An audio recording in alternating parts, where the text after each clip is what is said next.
이걸 보고 바리새인들, 종교 지도자들, 사두개인, 여기서 이제 대제사장들이라고 한 사람들은 사두개인들이고, 바리새인들 둘 합쳐서 우리가 이제 종교 지도자들이라고 할 수 있겠죠. 이들이 다 같이 모여서 공회를 열었습니다. 대책을 논의합니다. 그래서 예수를 어떻게 할 것인가 하고 이제 논의를 하게 되죠. 겉으로 보면 마치 나라와 민족을 염려하는 것 같고, 지금 종교회의를 열어서 우리가 흔히 말하는 이제 거룩한 공회 아니겠습니까? 성회를 열어서 굉장히 심혈을 기울여서 이렇게 이야기를 하는데, 결국 내용을 보면 이제 이 예수님을 죽이려고 하는 내용이죠. 동기는 간단합니다.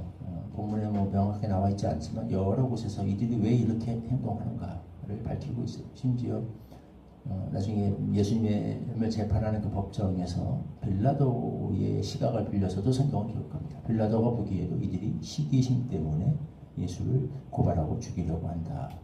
이방인이 보기에도, 불신자들이 보기에도 딱 나온다는 게 답이 한 발자국만 떨어져도 자기들의 그 욕심 때문에 자신들이 누려왔던 그 권력, 기득권, 이 예수님 때문에 자꾸 폭로되고 까발려지고 자신들의 실체가 까발려지고 누려왔던 특권들을 빼앗기는 게 그게 싫은 거예요. 욕심 때문에. 근데 겉으로는 참 대단하죠. 그런데 겉으로는 다 우리가 이 민족, 우리가 로마인들이 와서 우리 땅과 민족을 빼앗을 것이다. 우리가 이 민족을 구해야 된다. 이걸 지켜야 된다. 계속해서 민족을 들먹이고 대의 명분을 들먹이고 또 하나님의 이름을 들먹이고 신성모독 여전히 온갖 아름답고 거룩한 말로 포장을 하지만 깊은 곳에서는 자신들의 욕심을 따라서 행동합니다. 얼마나 참 우리 그 교권의 눈이 멀었을 때 사람이 가증해질 수 있는가라는 것을 보여주죠. 그래서 결국 이제 이들은 논의를 합니다. 우리가 예수를 죽여서 민족을 보호하자. 많은 민족을 보호하자지만 결국 자기들의 그 기득권을 지키자라는 얘기죠. 자신들이 잘 누려왔던 이들은 크게 불만이 없는 거예요. 국민들은 솔직히 말하면 국민들은 고통을 받고 있지만 이들은 크게 불만이 없는 겁니다. 국민들은 고통받지만 자기들은 어쨌든 종교 지도자들로서의 특권을 잘 누리고 있거든요. 특히 대제사장들은 로마의 비호 아래서 그 안에서 딱히 불편함 없이 잘 특권들을 누리고 있습니다. 굳이 이거를 위협에 빠뜨리고 싶지 않은 거죠. 예수님의 그 가르침을 통해서 예수님의 그 개혁적인 놀라운 그 혁명에 가까운 그런 그 개혁으로 인해서 뭔가 뒤집어지고 뭔가 막 되는 것이 불안한 거, 싫은 거예요. 그냥 이대로 가고 싶은 겁니다. 말해서 결국 예수를 한 사람을 죽여서 제거하는 것이 모두를 위해서 좋다라고 이야기를 합니다. 이 계획을 추진하게 되죠.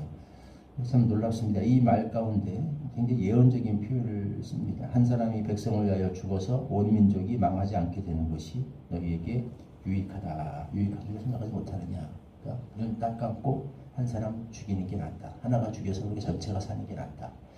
굉장히 이들은 그 죄악된 욕심으로 사악한 계획을 세우고 있지만 굉장히 예언적인 말이죠. 하나님 정확하게 이 말을, 이 표현을 쓰셔서 같은 표현이지만 그 의미를 뒤집어서 온 인류를 위해서 예수를 죽이셨습니다. 예수님이 십자가에 달리심으로 말미암아 한 명이 돌아가심으로, 한 분이 돌아가심으로 온 인류가 죄인이 구원을 얻게 하는 하나님의 구속사의 계획을 사실은 하나님이 실현하고 계셨습니다. 참 놀랍습니다. 같은 말, 하나님 거룩한 단어를 쓰면서도 사실은 속으로 탐욕에 쩌들어서 사악한 일을 행하는 사람이 이럴 수도 있고, 근데 그 악인들이 행하는 똑같은 말을 근데 하나님이 사용하셔서 뒤집어서 또 놀라운 하나님의 계획을 이루시기도 하시고, 참 하나님의 좀 신비이시죠. 놀라운 일입니다. 어쨌든 이 하나님 참 역사의 모든 주관자가 되시면서 모든 인간의 행동을 다 주관하시고 모든 것을 통하여서 일하시는 분이 되십니다. 심지어 악인들의 계획까지도 사용하셔서 그것까지도 다 사용하셔서 하나님의 뜻을 이루어 가시는 놀라운 하나님의 역사와 신비를 이렇게 보게 되지요. 그래서 그들은 이 사악한 행동을 행합니다. 계획을 합니다. 그런데 예수께서 예루살렘에 올라오셔서 이제 본격적으로 모의를 행하시는데 이걸 아셨습니다. 아시고서 예수님께서 또 뒤로 물러나십니다. 물러나셔서 빈들로 가까운 데로 잠시 물러나십니다. 에브라임 쪽 이제 사마리아 쪽을 향해 예루살렘에서 사마리아 쪽으로 올라가는 북상하는 거죠. 거기서 쭉 일로 피하셔서 결국 사마리아까지 가셔서 나병 환자 10명 고쳐주시고 한 바퀴 돌아서 이제 예루살렘으로 다시 올라오시게 됩니다. 예수님께서 여기서 물러나신 이유가 무엇인가? 예루살렘에 오셨는데 당당하게 오셨는데 물러나신 이유 하나님의 때에 하라는 거죠. 아직은 때가 안 되셨습니다.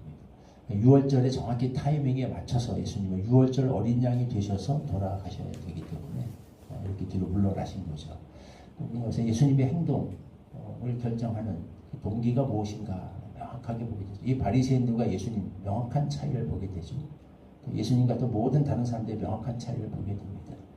행동을 결정하는 내가 가야 되냐 말아야 되냐 해야 되냐 말아야 되냐 무엇을 결정해야 되는가 무엇을 가지고 결정해야 되는가 모든 동기에 있어서 명확하게 나뉩니다. 바리새인들 종교 지도자들 결국 자신들의 유익입니다. 결국 깊은 곳에서 자신들의 밥그릇을 지키고 권리를 지키고 누리 같은 특권을 지키는 것 이게 가장 중요한 것. 이걸 위해서라면 다 갖다 이용합니다. 양심도 팔고 하나님도 팔고 다 이용.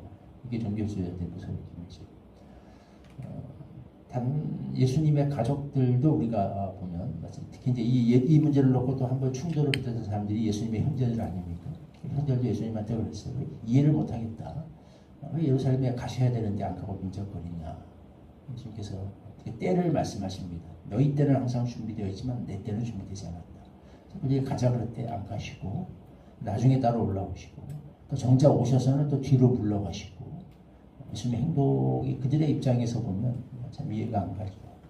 그들 예수님의 그 가족들을 보면 예수님 올라가셔서 이렇게 이름을 날리시고 드러내시고 어떤 해야 되는 그 타이밍 때를 자꾸 놓치시는 것 같고 하는데 예수님이 명확하게 말씀하십니다. 하나님 때 예수님께서 말씀하시는 때는 하나님의 때예요.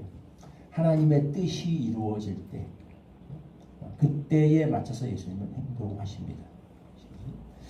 그래서 일반 사람들과 이 부패한 종교 지도자들과 예수님께서 우리는 명확한 한 가지 차이를 봅니다. 모든 행동을 결정하는 결국 가장 깊은 곳에서 내가 이렇게 판단하고 결정해야 될 때, 선택해야 될 때, 그 기준이 뭐냐라는 거죠. 우리 예수님은 명확하게 그것을 하나님의 때에 맞추셨습니다. 자신의 어떤 유익이나 영광이나 명예나 안녕을 위해서 권리를 위해서 결정하신 것이 아니라 하나님의 때에 맞는가, 하나님의 때에 합당한가, 하나님의 뜻이 이루어지는 하나님의 계획이 이루어지는 거기에 이것이 합당한가 아닌가 명확하게 보여주십니다. 우리가 매 순간 우리는 선택을 하고 결정을 하면서 살아야 됩니다. 해야 될 것인가 말아야 될 것인가, 말을 해야 되나 말아야 되나, 이것을 결정하는 기준, 이것을 선택할 것인가 저것을 선택할 것인가, 싸워야 될 것인가 물러가야 될 것인가, 충돌해야 될 것인가 부딪혀야 될 것인가 아니면 보류해야 될 것인가, 모든 나서야 될 것인가 물러서야 될 것인가, 모든 행동 매 순간 우리는 판단을 해야 되죠. 되게 사람들이 이것이 얼마나 어떤 결정이 나에게 최대한의 유익을 가져다 줄 것인가, 내가 가진 것을 지키고 보호하는 결정이 될 것인가를 가지고 판단하죠. 우리 주님은 하나님의 때에 맞춰서 행동하셨습니다. 이것이 우리의 정말 우리가 예수께 속한 사람이라면 우리 모든 행동을 판단하는 기준이 되어야 하겠습니다.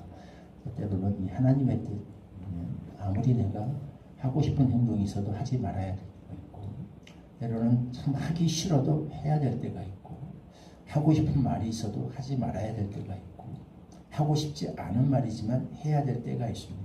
이건 하나님의 때, 하나님의 뜻에 과연 이것이 합당한가 그렇지 아니한가, 이것이 모든 정말 예수를 따르는 사람들의, 예수께 속한 사람들의, 하나님의 사람들의 마음속에 있어야 할 반드시 기준이 되겠습니다. 우리에게 그런 은혜를 허락해 주시기를 기도합니다. 54절 말씀 참목소리를 읽겠습니다. 시작.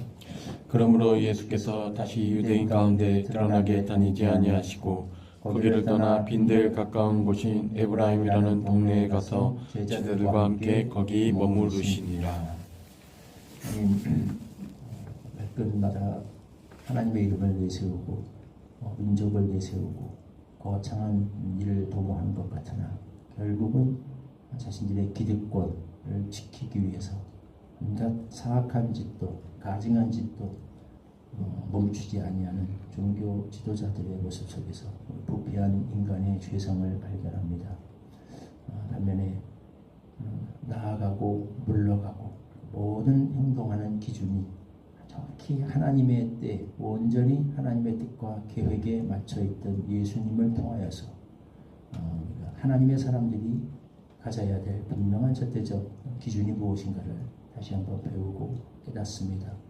하나님, 우리가 나서야 될 때, 물러서야 될 때, 해야 될 때, 하지 말아야 될 때, 일어나야 될 때, 참아야 될 때, 모든 것을 결정하는 기준, 하나님의 뜻과 때에 맞춰져 있어야 하는 것이 하나님의 사람의 삶의 기준인 줄을 압니다. 우리에게 명확한 기준과 동기를 주셔서 생각하고 판단하고 나서고 물러서고 결정하는 모든 것의 기준이 하나님의 뜻과 때에 맞춰져 있는 그런 하나님의 사람들로 우리가 살아갈 수 있게 하여 주시옵소서. 우리를 통하여 아버지 하나님의 계획이 뜻이 하늘에서와 같이 이 땅에서도 실현되는 것, 이것이 우리의 기도요 소원이요 또 삶의 기준이 되게 하여 주시옵소서.